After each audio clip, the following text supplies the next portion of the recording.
pessoal, beleza? Hoje vamos fazer aqui mais um motovlog. Hoje para falar a respeito da volta do uso, reparem bem nesse detalhe que eu falei, volta do uso das suspensões independentes nos sedãs médios. Antes de mais nada, se você ainda não é inscrito aqui no canal, por favor se inscreva. Toda semana a gente sempre tenta trazer um vídeo novo aqui no canal. Se você já é inscrito aqui no canal, por favor participe daquela área comunidade, que lá nós sempre tentamos falar a respeito dos carros que a gente vai testar, os carros que a gente já testou e de curiosidades automotivas em geral. Bom, e também participe da área comunidade, né? E reparem também nas playlists aqui do canal, né? Que a gente tem muito conteúdo de veículos específicos na lida do cotidiano, diário, né? Bom, o Corolla voltou a usar aí suspensão independente na traseira, né? E melhorou bastante a dinâmica do carro. Nem por isso ele se tornou um carro duro, né? Que muita gente está esperando por isso. E por muito tempo se falou nisso, né? Por conta da simplicidade da suspensão traseira a eixo de torção. Antes de mais nada, os eixos de torção, as calibrações de suspensões hoje melhoraram muito, mas muito mesmo, tá? Evoluíram mesmo, ficaram muito legais. E hoje você tem um carro com eixo de torção não quer dizer nada que você vai perder muito numa dinâmica para um carro com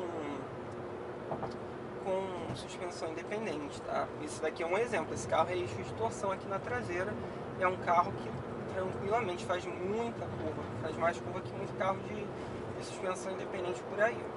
Então as coisas evoluíram muito também nesse lado. Mas no início da década de 90, os sedãs médios que a gente conhece hoje usavam sistemas de suspensões independentes, inclusive o Corolla, né? Inclusive a primeira versão do Corolla produzido aqui no Brasil tinha a suspensão traseira independente, muita gente não sabe disso. Aquele Corolla quadradinho, pequenininho, né? O Sentra também, né? A primeira versão que foi vendida dele, que no México chegou a ser vendida por muitos e muitos anos, né?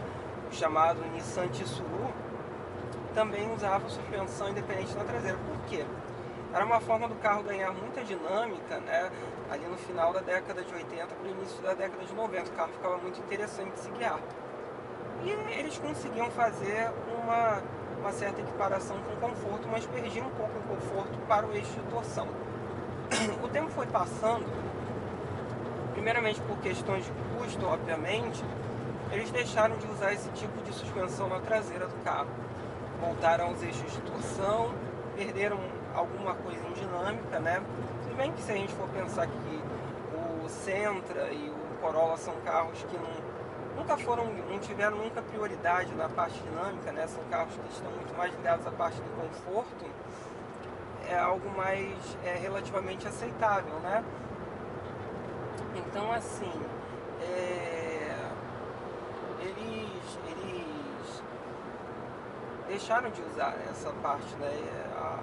A suspensão independente, que era uma coisa interessante. Inclusive o novo Sentra, que tá para chegar e tá muito bonito, né? Eu tava olhando principalmente o interior, ficou espetacular. Deve chegar aí no final de 2020, né? Provavelmente depois do Salão do Automóvel de São Paulo. Ele evoluiu muito nessa parte que voltou a ter a suspensão independente na traseira. No caso do Corolla, o carro ficou muito melhor. Ele conseguiu manter a suavidade que o Corolla sempre teve, com uma dinâmica que você jamais pensava um carro daqueles ter, né? O que acontece com a suspensão independente? Por que ela é tão interessante, dinamicamente dizendo? Que, por exemplo, o que acontece com o eixo de torção?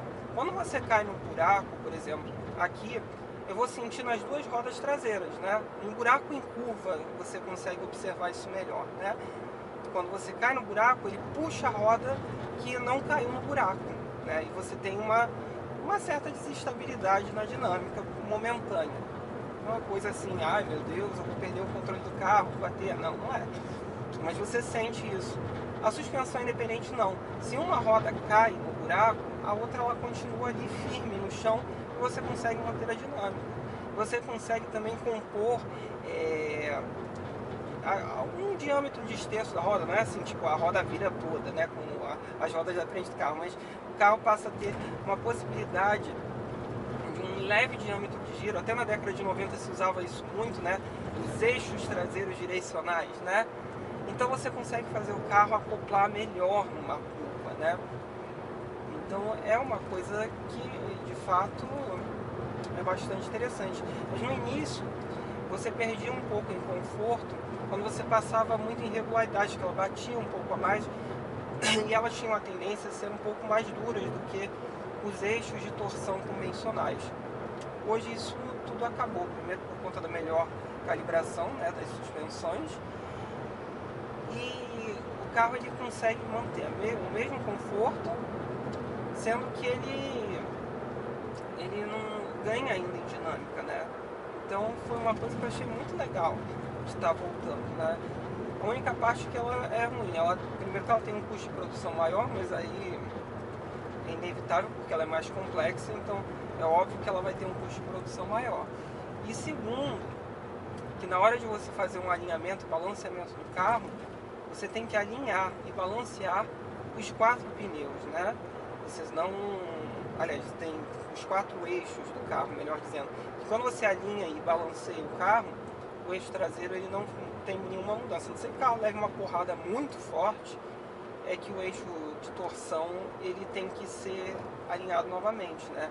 No caso da suspensão independente não, é inevitável, mas ganho em dinâmica ele acaba valendo a pena.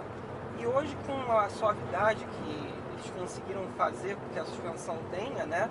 Com a complexidade de construção delas, eu acho que é uma coisa muito legal e que já deveria ter invadido a todos os segmentos, né? Que dinâmica nunca é demais, né? Porque dinâmica é principalmente segurança no carro, né?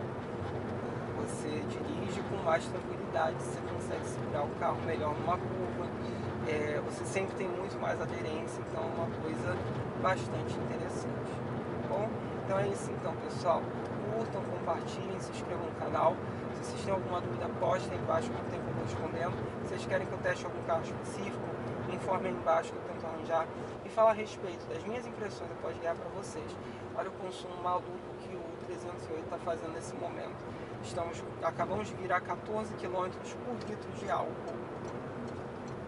Incrível, com ar ligado, piloto automático, câmbio automático, subida, descida, 14 km por litro de álcool. Impressionante. É isso então, pessoal. Valeu!